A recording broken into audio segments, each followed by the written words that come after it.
This 6-minute video is going to deal with Rule D.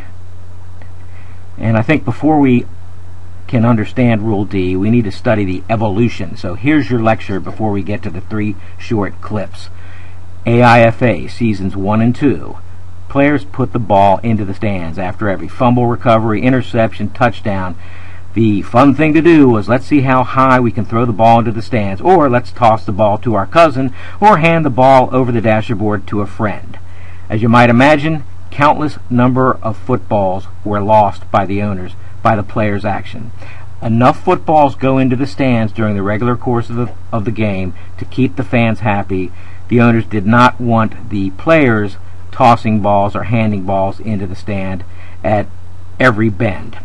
So the rule was put in place prior to last season that any time a player put the ball into the stands, they'd be penalized 10 yards on sportsmanlike conduct. And we really had no interpretations, and then found out late in the season we had some issues with what if the play was part of a normal football play. So we addressed that this year.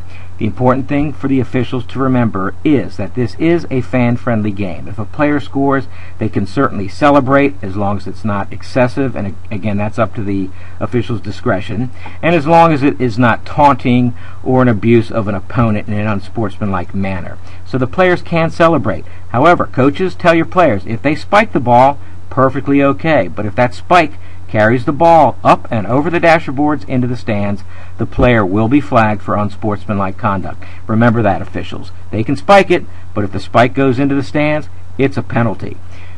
The player may not intentionally put the ball into the stands when it's not part of a normal football play, and that means handing the ball over the dashboard to a friend or a fan, or throwing it over the dashboard to a friend or a fan. And they can't bring it to the bench. Best thing, put it on the ground or hand it to an official after you score.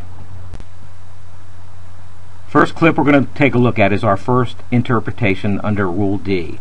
The offense is backed up, 4th and 10 from the 1-inch line. And what's the quarterback do? Takes a safety by just turning and throwing the ball into the stands. Apologize for the light on this particular clip, but here's the snap. Quarterback turns, tosses the ball into the stands. We're not going to call that an unsportsmanlike penalty. That's a normal football play. Quarterback giving up. In the second clip we're going to take a look at, it's the second to last play of the game. There's about 8 seconds left. The team with the ball is probably up by 20 points. The game's basically over. This player is about to get crushed by 3 players. It's the end of the game. He gives himself up. And the interpretation in this type of play is the player's given himself up by doing what he did. The official has some discretion in this regard, and it was proper in this play that no call was made for unsportsmanlike conduct. And that's how we're going to rule on these plays in 2010. Use your discretion, gentlemen.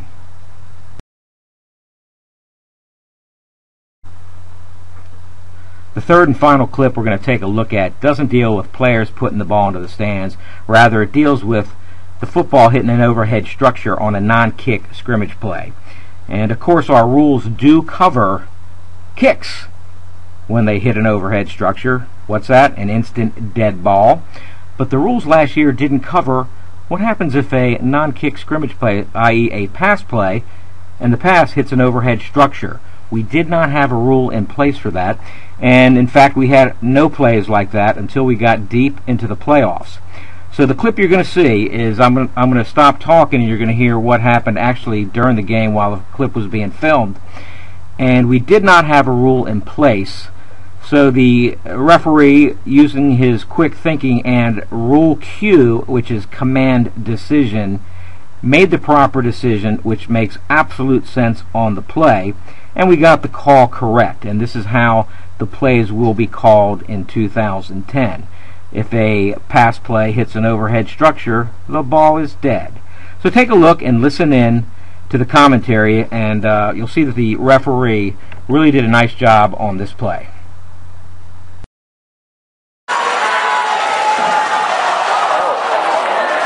It hit the speakers. What was that?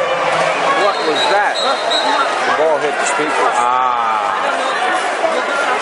Yeah, but he's got something though. I wish there was a flag over there, but I don't know what that was. Maybe he's got a hold. I don't know. This is an interesting thing that's not covered by the rules. He's got to say it's an uncatchable ball. There's no pass interference against the defense because the ball hit an overhead structure, which makes it uncatchable. There is no foul on the play. Obviously, we were very pleased with the outcome on that play. There was pass interference on the play, but there can't be any pass interference because the ball was uncatchable. Why? Because it hit an overhead structure. Just remember, kicks hitting overhead structures, kill it. Same thing with a pass that hits an overhead structure. And rule accordingly. Players can celebrate, but if they spike the ball and it goes into the stands, the player is held accountable, and he caused it to go into the stands, he will be penalized. Coaches, emphasize this to your players. When you score, act like you've been there before. There's no need to showboat. Thank you.